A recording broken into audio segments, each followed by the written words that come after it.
One of the biggest strengths of Mortal Kombat has always been its character designs. Now think about it. The moment you see Scorpion's yellow ninja outfit, you know exactly who it is. The same could be said for Sub-Zero's blue mask, you'll know exactly who it is. Or Shao Kahn's helmet and hammer, you know who it is when you see it. And that's the power of a great design. You see, a character doesn't just need to look cool, their design tells you exactly who they are. It tells you if they're a hero, a villain, a monster, a warrior, a god, anything. But throughout Mortal Kombat's history, there have been some characters where the design just didn't reach their full potential, not because the character is terrible or the characters themselves are bad, but because their look doesn't match how interesting they could be. Some designs are outdated, and most on this list are just generic, and some completely missed out on what made the character special. So today I want to talk about the Mortal Kombat characters that desperately need a new design. But before we get into that, if you guys don't know me by now, I'm Mr. Frosty Flames, but you can call me Mike. We do anything gaming, news, reviews, playthroughs, etc., and we do it in a chill way with no over editing BS.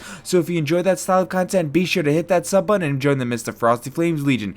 Anyways, let's get back to the video. So the first one I want to talk about is a character that is really close to my heart because I really love, and that's Frost. Because to be honest, I think she is a character who always had a lot of potential. The idea of like a young Lin Kuei female warrior training with Sub-Zero is already interesting, like sort of like Sub-Zero's protege.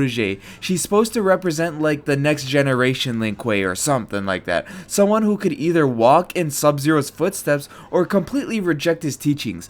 But when Frost returned in Mortal Kombat 11, I felt like her design went in a direction that didn't really fit her. Now I fully understand what they were going for, because the idea of Frost becoming fully cyberized after her obsession with power took over, that sounds like a cool concept. The problem that I have with MK11's version is she just stopped feeling like Frost. Instead of feeling like a deadly ninja, assassin, ice warrior who just chose technology, she felt more just like another Lin Kuei soldier or cyber soldier. The human side of Frost is what makes her interesting, you know, her arrogance, her jealousy, her desire to surpass her master Sub-Zero. The design should emphasize that conflict. Instead, the MK11 design made her more feel like a machine than a character. A better redesign would keep some cyber elements if they were going in that direction, but still show the person underneath. If it was up to me, I would just get rid of that cyber component whatsoever and revert back to her simple but powerful design from MK Deadly Alliance. I know it looks generic, I mean, she's just like in basically like a female outfit, but it tells a lot. It shows her character, her backstory, and what she's trying to be, and that's what I think of Frost. Next character I chose is actually Dairu, and this is probably one of the easiest examples in the whole series, is because Dairu's biggest problem is that his design is just very forgettable. But obviously MK fans know him when they see him, but compared to like ninjas, gods, Tarkatans, monsters, warrior priestesses, etc., his design is just very mediocre, and that's so unfortunate because his concept actually has potential. You know, he's a former Satan guard from Order Realm, but now he's a mercenary, a warrior with a complicated past. That sounds like someone who should stand out, but visually, he just looks like another generic fantasy fighter. There's nothing immediately recognizable about him. Compare him to characters like Kenshi or Havoc or Hotaru from the same era. Those characters have designs that instantly tell you who they are. Kenshi's a blind swordsman with psychic abilities. Havoc and Hotaru both represent what they, you know, idealize the most. Like Havoc looks like an agent of chaos, Hotaru looks like a intimidating tall presence, like a dictator guard or something like that. Dairu just doesn't have that same identity. A redesign could lean more into his Satan background or make him look like someone who was once a disciplined warrior but became a dangerous mercenary. And that's why I think that if Dairu ever comes back in a future Mortal Kombat game, whether that's the next one or any other future one, he would have nothing but just to gain from any redesign that they do on him. As long as it's good, as long as it just doesn't make him more generic, he'll be good. And Kai suffers from a similar problem. That's another character. And honestly, I think Kai is one of the biggest examples of wasted potential from the original timeline, because the idea of Kai was actually really cool. A martial artist from Earthrealm who was trained by Liu Kang, someone who could represent the future generation of heroes, but his design just really never stood out. He also suffers from that generic martial arts character feeling, and in Mortal Kombat, that's a tough position to be in because this franchise again has so many memorable designs. When you have ninjas, cyborgs, monsters, and gods, a normal looking fighter has to work even harder to stand out. A redesign for Kai should make him feel like someone who's connected to Liu Kang's legacy, or at least the White Lotus's legacy, not just another guy wearing martial arts clothes. And that's why I'm pairing Dairu and Kai up together, is because their characters aren't bad. I mean, they just suffer from just looking generic. That's why they never stand out. If you actually go deep into their lore, I mean, they do have interesting moments and they both have their own dedicated fan bases. However, you know, they just look generic. Even in MK Armageddon, when they redesigned MK4's Kai to look like how he did in MK Armageddon, it just kind of looked bad still. I mean, he didn't really stand out. He kind of looked like Jarek. And same thing with Dairu. He just kind of looks the same in all the games that he's in, and there's nothing that really stands out about him.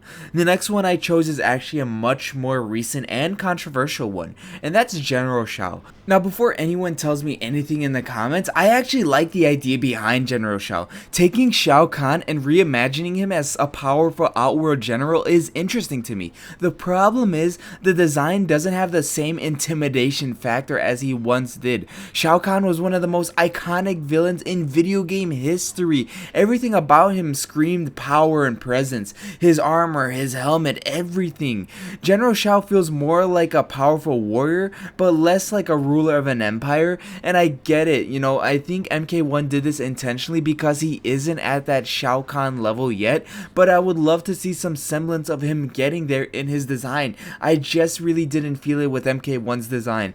And one of the biggest issues is the horns. The horns were clearly meant to make him look more beast-like or something, or if you follow the Injustice 3 theory that like MK1 was supposed to be Injustice, that he was supposed to look like Steppenwolf or something, but instead they made his silhouette feel less intimidating regardless. Shao Kahn's greatest weapon was always his presence. You didn't need to explain why he was dangerous. You saw him and immediately understood.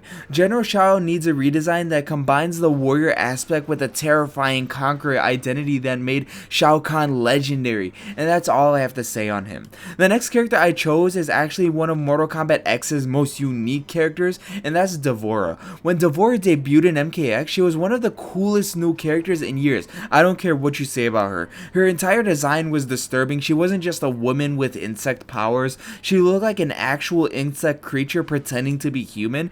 Everything about her was just unsettling and uncomfortable. Her movements, her voice, her appearance, she felt completely different from anyone else. But in MK11, her design just lost some of that uniqueness. She looked more polished, more normal, and that's actually a problem because D'Vorah works best when she isn't supposed to look normal. She's supposed to make characters and players feel uncomfortable. She's supposed to feel a little alien. MK11's D'Vorah wasn't terrible, but compared to MKX, it felt like a toned down version of what made her special. And finally, the last character that I chose hits close to home, and that's Tanya. Tanya has always been one of Mortal Kombat's most interesting characters. She's manipulative, she's unpredictable, and she's one of Edenia's most important characters. But her MK1 design was extremely divisive. Even the community agrees. Compared to MKX's Tanya, that MK1 design felt less unique. MKX Tanya had a much stronger identity, and that's my personal favorite Tanya, the MKX one. She just looks cool. She looks like a dangerous Edenian warrior. Someone elegant but deadly. MK1's Tanya felt like it moved away from what made her stand out, and that's a shame because Tanya has always had a lot of potential. A better redesign would combine her Edenian royalty, her deceptive personality, her warrior side, her seductive personality, everything about her. She wouldn't just look like another fighter, she would look like Tanya.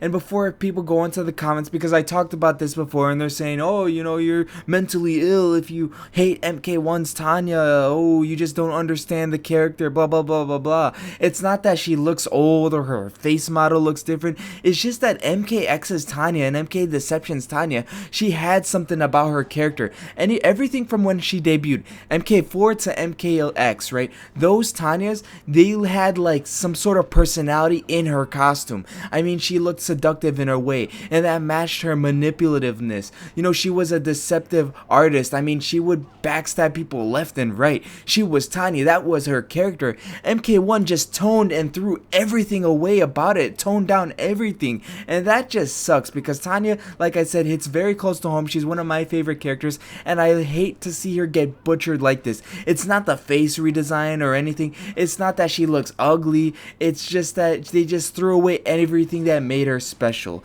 And you know, the problem is with all these characters, a redesign isn't just about making someone look cooler. It's about understanding what makes a character special. The best Mortal Kombat designs tell a story before the character even speaks. You know, Scorpion looks like a warrior seeking revenge. Sub-Zero looks like an ice assassin. Shao Kahn looks like a conqueror. That's what these characters need. Not just a new outfit, but a stronger identity. Because every character on this list has potential. They just need a design that finally shows it. Now I want to know, what Mortal Kombat character do you think needs a redesign? Let me know in the comments down below. If you enjoyed this video, please make sure to like, share, comment, and subscribe to join the Mr. Frosty Flames Legion. Thank you guys for watching. Mr. Frosty Flames out. Ciao.